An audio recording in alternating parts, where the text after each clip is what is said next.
Saludo cordial desde la parroquia San José de México, Antioquia, Colombia, Padre Francisco Oquendo, domingo 33.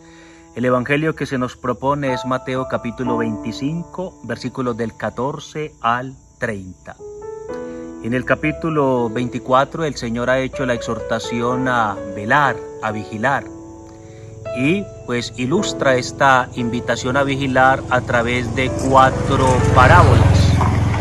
La parábola del administrador fiel y el administrador infiel, la parábola de las 10 vírgenes, la parábola de los talentos, que es la que compartimos hoy, y termina con esa escena bellísima del juicio final que cierra el capítulo 25.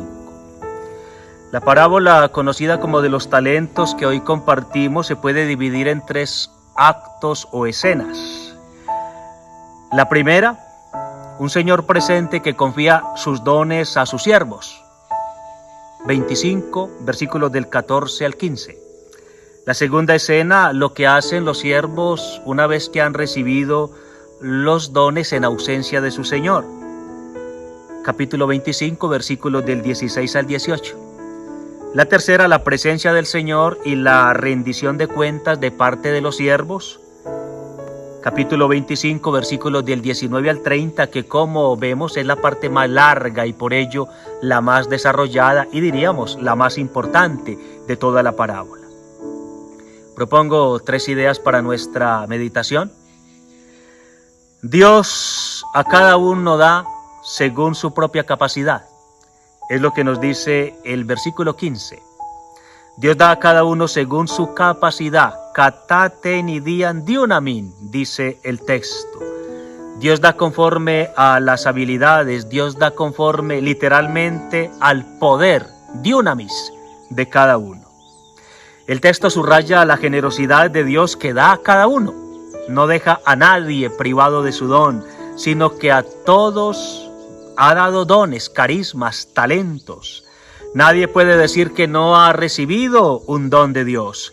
Nadie puede decir que no tiene un talento, un carisma recibido de Dios. Pero Dios da de acuerdo a la capacidad de cada uno, es decir, no echa cargas sobre hombros que no pueden llevarlas. Por otra parte, si Dios da dones de acuerdo al poder de cada uno, en la vida eclesial esto nos crea la misión de empoderar a todos los bautizados.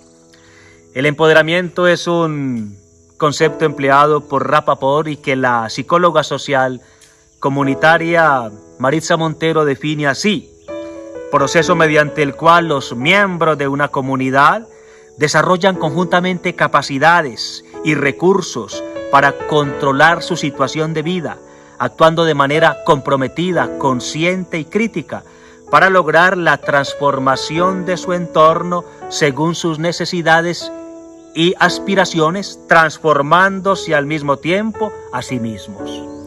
¿Cómo necesitamos hoy empoderar a nuestros bautizados para que participen y se comprometan más en nuestro proyecto de iglesia, comunión, participación y misión? El desafío es empoderar a nuestras comunidades para que acojan y empleen los dones que Dios da según su poder o su capacidad y los pongan al servicio de la comunidad misma, al servicio de la edificación de la iglesia. El Señor, al dar sus talentos a sus siervos, los ha empoderado, y lo que nos pide hoy es que también empoderemos a todos los bautizados para que participen en la vida eclesial. Segunda idea: si el amor no acerca, el desamor aleja. Los invito a que comparemos la relación que los 2 primeros siervos tienen con su Señor con la relación que el tercer siervo tiene con su Señor. Los 2 primeros siervos viven con su Señor una relación de confianza, mientras el tercero vive una relación de desconfianza.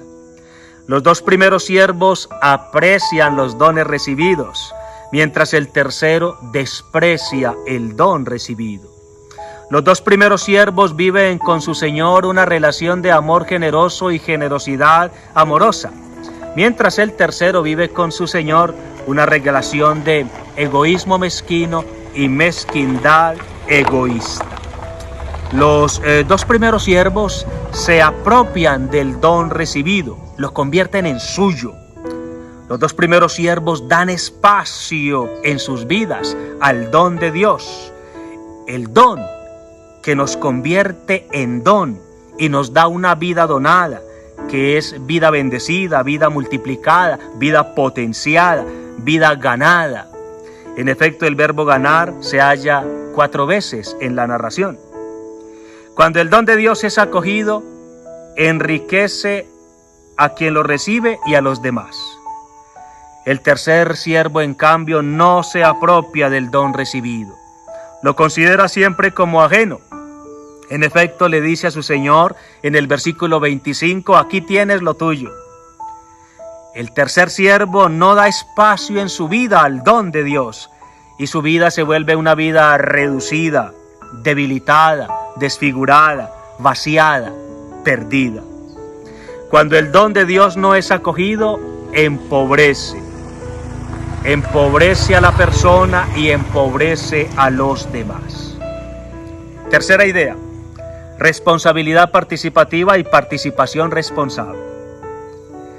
Responsabilidad participativa, participación responsable, gratitud comprometida, compromiso grato, son los valores que sintetizan el mensaje del paso del Evangelio que escuchamos. La irresponsabilidad indiferente, la indiferencia irresponsable, la ingratitud descomprometida, el descompromiso ingrato son los antivalores que se le contraponen. El sustantivo descompromiso no existe en nuestra lengua española. Lo uso porque se entiende claro que es lo contrario del compromiso. Lo empleo como sinónimo de descomprimido, término usado por el sociólogo Bauman como una de las características de nuestra época. En efecto, escribe el sociólogo Bauman, la modernidad sólida era una época de compromiso. La modernidad fluida es una época de descomprimido, elusión, huida fácil y persecución sin esperanza. En un contexto así, qué desafiantes se escuchan las palabras de la parábola de los talentos. En la Iglesia, comunión, participación y misión es muy necesaria la responsabilidad participativa y la participación responsable.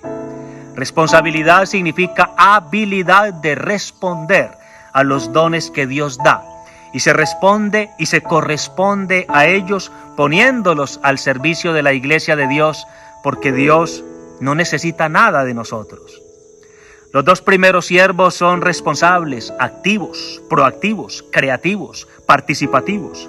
En efecto, son los únicos que conjugan el verbo trabajar en el versículo 16 y el verbo ganar, que se halla 4 veces en la narración y que tienen siempre por sujeto a los dos primeros siervos. El tercer siervo no trabaja ni gana, pues quien no trabaja no gana. Los dos primeros siervos participan, se implican, se involucran en multiplicar los dones, porque se sienten, se perciben, se definen como siervos. Palabra muy importante en la narración, pues se halla 6 veces. Los siervos participan, los participantes sirven. La participación es hoy una de las más bellas expresiones del servicio, y el servicio ha sido siempre una de las más bellas expresiones de la participación. Se sirve participando y se participa sirviendo. La psicóloga social comunitaria Maritza Montero define la participación comunitaria como un proceso organizado, colectivo, libre, incluyente, en el cual hay una variedad de actores, de actividades y objetivos compartidos, en cuya consecución se producen transformaciones comunitarias e individuales. La iglesia es edificada cuando cada bautizado, como los dos primeros siervos de la parábola, se involucran en la construcción del reino de Dios a partir de los dones o talentos recibidos, de manera que la iglesia sea cada vez más lo que el Señor quiere que sea. No seamos como el tercer siervo que enterró el talento recibido, lo escondió para liberarse de toda responsabilidad, para no participar en la obra del Señor. En efecto, según el derecho judío de la época de Cristo, quien enterraba algo no era responsable, no era considerado responsable si lo enterrado se perdía.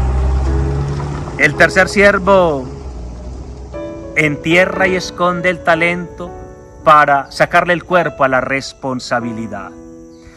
No es un siervo en verdad, no es siervo de la verdad, porque huye de la responsabilidad y la participación, elude la responsabilidad y la participación.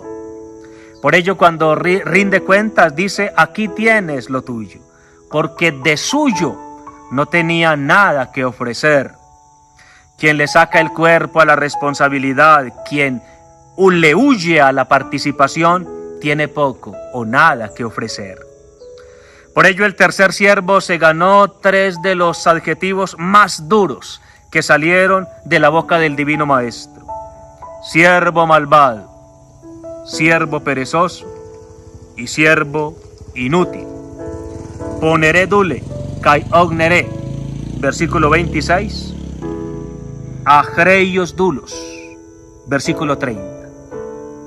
La irresponsabilidad indiferente, la indiferencia irresponsable, la ingratitud sin compromiso, el no compromiso ingrato, nos convierten hoy en los siervos malvados, perezosos e inútiles que no entraron en la alegría de su Señor.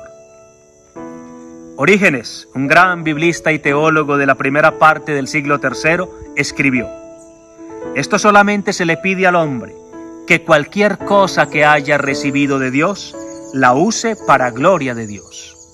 Gracias por compartir el video y que María Santísima, sierva del Señor, nos ayude a ser los siervos fieles y trabajadores, responsables y participativos que el Señor desea. Buen domingo para todos.